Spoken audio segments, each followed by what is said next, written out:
La aclamada serie Mía o Mine en Netflix, que trata de las mujeres empoderadas, obviamente el tema feminista muy en boga, de lo cual nosotros tenemos conciencia que las producciones serán cada día más en este estilo.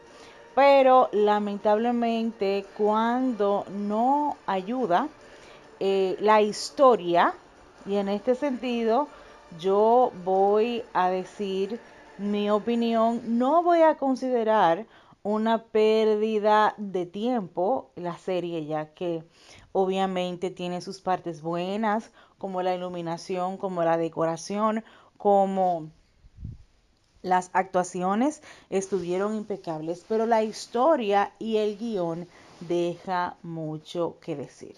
Y no podía faltar el tema de la agenda LGTB, ya que es Netflix y estamos conscientes de eso.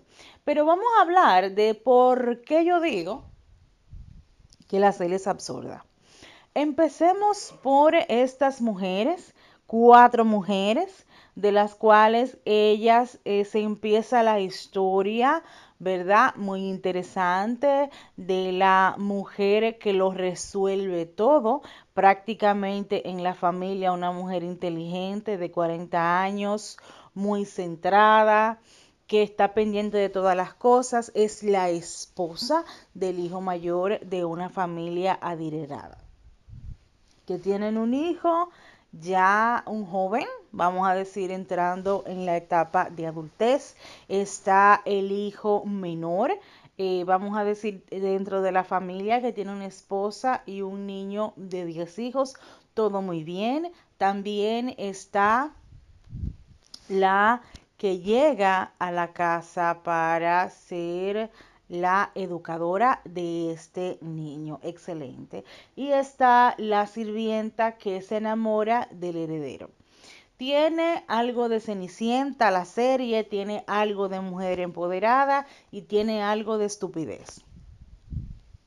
También la serie tiene la parte buena en los sirvientes. ¿Por qué? Eso sí me lo encontré interesante y un poco intrigante. Tantos sirvientes en una casa y de hecho algunos tenían que ser sobornados para poder quedarse en la casa y yo creo que la lucha se centró más que en la familia y sus integrantes en los sirvientes, de cuando roban, de cuando chismean, de cuando ellos defienden a uno de sus amos y al otro entonces tratan de hacerle daño, de cómo alguien puede contratar a una persona y resulta que el otro le paga más dinero para que lo mantenga al tanto de la información de la familia. Para mí esa es la parte más interesante de cómo los sirvientes en una casa, y esto se da en la vida real, tienen que vivir con los secretos de la familia, tienen que tratar de ayudarse unos a otros y tienen que soportarle muchas cosas desagradables. Y hablando de cosas desagradables, no podía faltar la abuela de la familia que es insufrible y la hija también heredera. En esa parte también debo reconocer que Netflix fue un poco justo de no poner un feminismo agresivo en el sentido de que todas las mujeres fueran víctimas o las personas más nobles del mundo. No, no, no. Habían mujeres realmente desagradables y se le agradece que fueran un poco realistas. Mujeres caprichosas y efectivamente intratables, dos de ellas. Entonces vamos a seguir justificando del por qué la serie no fue buena el guión. Si la educadora del niño, en ese caso, llega a la casa por invitación de la que maneja esa familia, solo para hacerle daño a su cuñado para que no se quede con la empresa, pero resulta que ella efectivamente sí está buscando quedarse con su hijo y ella de hecho hasta se besa con este hombre. Y esa es la incoherencia del guión. Entonces tú vienes a mi casa, me voy a poner del lado de la madre del niño que lo crió. Tú vienes a mi casa, te besas con mi marido, Pelean por el niño porque ella dice que lo atiende mejor que su mamá y hasta le llama la atención a su mamá cuando no hace lo que ella quiere con el niño. Y al final la madre se entera que esa mujer es la verdadera madre del niño, que efectivamente estuvo con ese hombre y que está quitándole su hijo. Y a través de la serie, en vez de ella luchar contra esa mujer que se quiere quedar con su hijo, se hacen aliadas y hasta muy amigas. Es absurdo.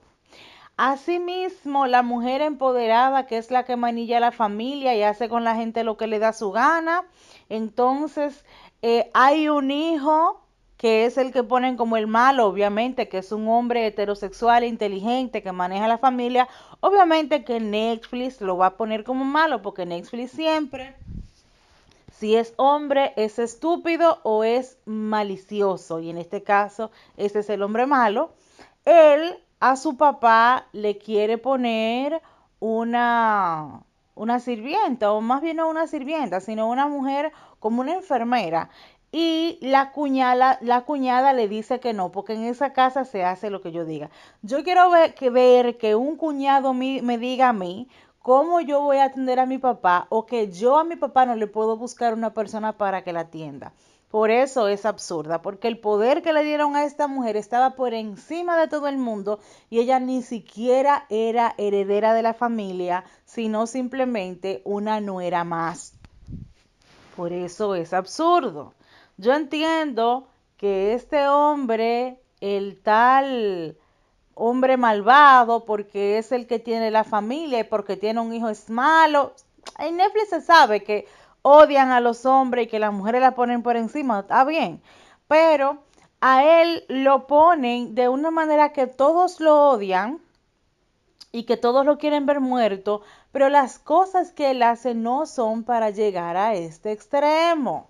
Y por eso es que la serie es absurda, porque él es cariñoso con su hijo y trata a su esposa bien. No es el típico hombre maltratador, controlador, que hacen con la familia lo que le da su gana o que a su familia la trata de manera despectiva, nada de eso. Que lamentablemente él estuvo de acuerdo con que la madre del niño entrara a la casa, estuvo mal. Que tenía un secreto, que les gustaban las peleas callejeras. ¿A cuánta gente no le gustan las peleas callejeras y pagan por esto? No era para exagerar y ponerlo como que era el peor ogro del mundo. Por eso la serie se cayó.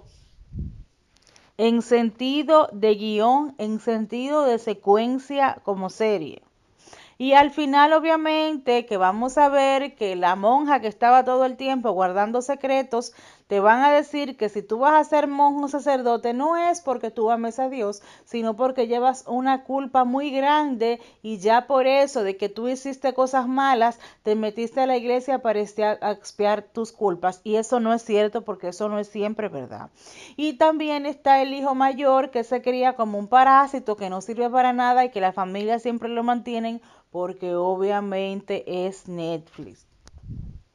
Y yo de verdad cada día voy a ver menos series de Netflix, aunque sean asiáticas, porque yo en Netflix lo único que veo son series asiáticas, porque todo lo demás es un asco. Pero hasta las series asiáticas veo que le están poniendo el matiz de que si eres hombre eres malo y que si eres mujer no importa lo malo que hagas, como quiera estás por encima de todo el mundo. Y el tema del victimismo en la agenda LGBT. A mí la serie no me gustó y simplemente estoy haciendo este video como un desahogo. Pudieron hacerlo mucho mejor poniéndole un poco más de sentido a la serie y no exagerando o el odio que le tuvieran a alguien sin sentido o el poder que pueden tener por encima de alguien sin sentido. Porque aquí el problema está que no es cierto que alguien venga a mi casa a hacer con todos lo que le dé su gana, yo se lo voy a apoyar porque es ella y ella es una mujer empoderada y que los hombres no sirven para nada, porque eso no es verdad.